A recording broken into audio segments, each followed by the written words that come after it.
What's up, everybody? This is your boy, Mr. Pound for Pound himself, and I am definitely back up in the hizzle for shizzle my nizzle. Sorry, I've been gone for a while, guys. I've been busy with a lot of other things. Sports things just going on, and your boy plays numerous sports, and I also do, some musical ventures. So I've been busy. I've been gone. But your boy's back, Mr. Pound for Pound in the house, and I'm talking about the sad moment and sad day for myself as well as many Sugar Shane Mosley fans. I'm talking about November 27th when he fought Anthony Mundine. I mean, we already knew this fight from the jump. They were supposed to fight earlier in the year. Something shady happened. Money-wise, they weren't trying to pay Shane. Fight fell out. Shane skipped back to the U.S., said forget the fight. Then I guess Mundine and his people got shit together. They got the money right, and the fight happened on November 27th. It was an off day of the week. It was like a Wednesday or Thursday. I can't remember. I don't want to remember the 27th. After my boy Shane Mosley quits on the stool, 6th round technical knockout. It just hurts my heart because Shane Mosley is one of my favorite fighters all time for numerous reasons. I believe Shane, from the day I seen him, and even in his younger years, Larry Merchant used to say in lightweight, Shane was possibly the greatest ever. You know what I'm saying?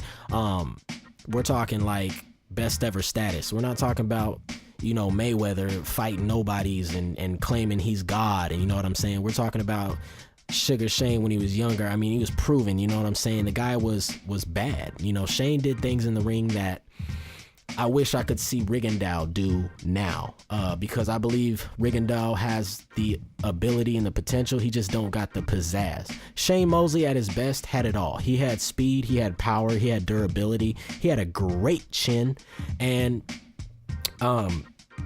he was just durable, man. I mean, and Shane could do things like run off combinations on you, move around you, pivot around to your side, and run another combination off. That was just Shane. That was old Shane. Things that you ask from fighters. Like, I would love to see Floyd do stuff like that. Just not gonna see it. Things that you want to see great fighters do, Shane used to do in his heyday. I believe Shane Mosley is also one of the only men to go a whole round without being hit and win the round. I think only 3 boxers in history have done that. Dropping knowledge on y'all that you don't know, the Mr. Pound for Pound's knowledge, but I think it was Willie Pep, I think it was Roy Jones, and I think it was Sugar Shane Mosley that all went around in their career without throwing a punch and still won the round. So all shots out to Shane. He's definitely, in my book, one of the greatest fighters ever to, brace the boxing ring at his best. But against Anthony Mundine, it's a different day. It's a different Shane. Let's get to the fight. The fight was pretty simple, guys. I'm going to keep this short. I mean, it was 6 rounds from round 1 to 5. It was pretty much the same thing. Anthony Mundine, just younger. He's 38 years old. Shane, advanced stage at 42. I believe Shane is more about 52, just due to the punching damage that he took over the course of the fights with Vernon Forrest, and also the course of the fights with Winky Wright. To me, he should have never took those 2 fights. To me, that was bad management.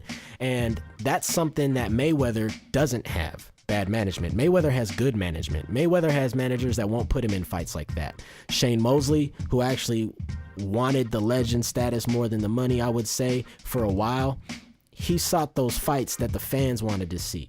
When he lost, he went and wanted the rematch right away, even though a lot of us were like, don't rematch those guys. That's just the type of guy Shane was. So in that sense, it kind of killed his career, I feel. The 2 losses to Vernon and the 2 losses to Winky Wright never really had Shane Mosley the same after that. Then, allegations of, the steroids and all that. He just wasn't the same after his shot to the top. And now we kind of have this, old Mosley that we're dealing with that we want to see do good, but just can't hold in there with the goods or the greats or the best anymore. It's a really sad situation for myself because, like I said, he's one of my favorite boxers. Anthony Mundine from the jump of the gate just was popping that jab. You know what I'm saying? He's popping the jab. He was more elusive. Mundine is the bigger guy. So there was a lot of intangibles in this fight that spelled trouble for Mosley, and I saw them. I still went with Shane because my prediction was more heart-based. I wanted Shane to win. I wanted to see Shane do some good things, but that's life, and it is what it is. And I wish Shane Mosley the best in whatever else he wants to do with his life, with his career. He's still my inspiration as far as like in the boxing circle. I love Shane, so thank you very much for giving us all the great moments you gave us, and all the great fights that we witnessed. Your talent at its best was, definitely one of the greatest I've seen in the ring, and definitely unparalleled in his own right. So, as far as my fight rating, because now that I'm giving fights rating, this fight gets a 3.5 in my book. And the reason why is for the quality of opponent, the quality of fighter. Mundine, 38, Shane Mosley, 42. This was kind of like an old man's fight. Shane, obviously the more shot fighter, and Mundine did what he had to do. Took advantage, made the fight, and got his payday, as well as got a victory over name fighter. For Anthony Mundine, at this point, I wouldn't say the sky's the limit, not at all. But at this point, I still think he's trying to build to bigger fights. And with this victory over Shane Mosley, it definitely helps do that. This fight took place at the Alphonse Arena, Olympic Park in Sydney, Wales, Australia. And like I said, don't have much to say. It was a pretty short fight. I mean, aside from Shane Mosley getting hurt in the third round, this fight was pretty boring, actually, when I was watching it. I wasn't too. That's why I gave it a 3.5. So, with that being said, yeah, not a lot to say on this fight. It was an okay fight. It wasn't too much surrounding it. Like I said, it wasn't that big of a deal because it was on an off day. It was like on a Wednesday or Thursday or something like that. So, the biggest, I think, disappointment about the fight was that Shane Mosley lost. But credit to Anthony Mundine.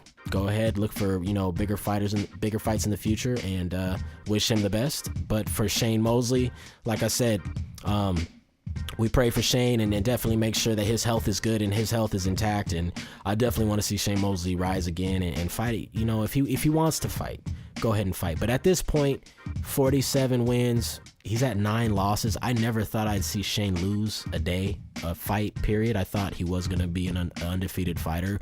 As long as his management was good and sent him in the right direction, I believe Shane should still be undefeated like Mayweather. But it's not the case. It's a sad day, November 27th of 2013. Shane Mosley loses. First stoppage in history of Shane Mosley by Anthony Mundine, round 6. This is your boy, Mr. Pound for Pound, signing off. Go ahead, get at me with your comments and everything you have to say, emails.